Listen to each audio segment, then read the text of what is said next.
लोक कला केंद्र के प्रस्तुति।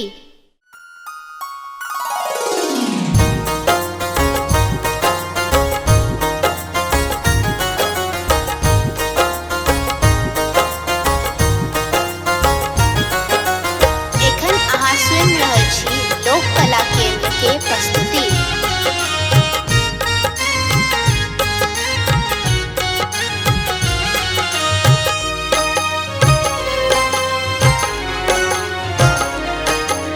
बाबा डमरू किया बजेलौं, हम त अबिते छलियैना। बाबा यो डमरू किया बजेलौं, हम त अबिते छलियैना।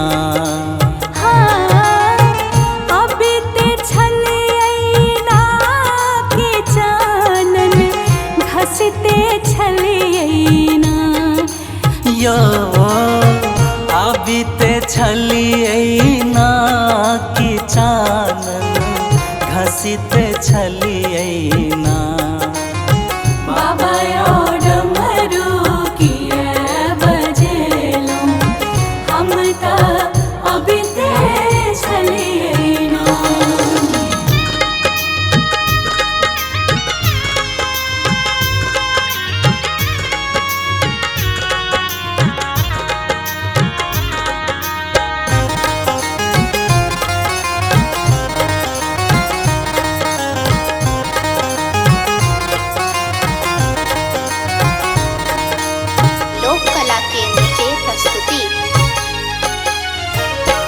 डमरू के बोलियो भोला, बगिया में सुनला हूँ।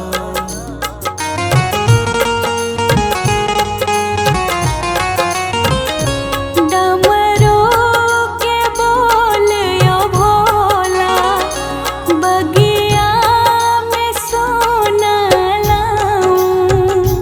डमरू के बोलियो भोला, बगिया में सुनला। फुलवा लोढ़ते छलियैना, फुलवा लोढ़ते छलियैना। बाबा यो डमरू किया बजेलौं, हम त अबिते छलियैना। बाबा यो डमरू किया बजेलौं, हम त अबिते छलियैना।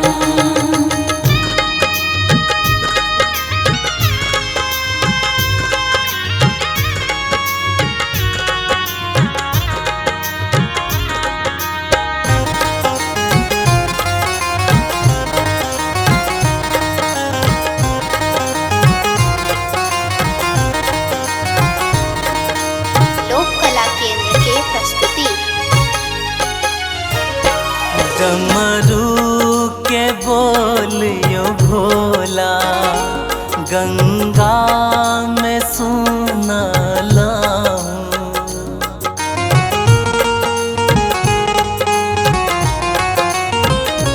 डमरू के बोलियो भोला, गंगा में सुनला हूँ। डमरू के बोलियो भोला, गंगा में सुनला। जलवा भरते छलियैना, जलवा भरते छलियैना। बाबा यो डमरू किया बजेलौं, हम त अबिते छलियैना। बाबा यो डमरू किया बजेलौं, हम त अबिते छलियैना।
ते छलियै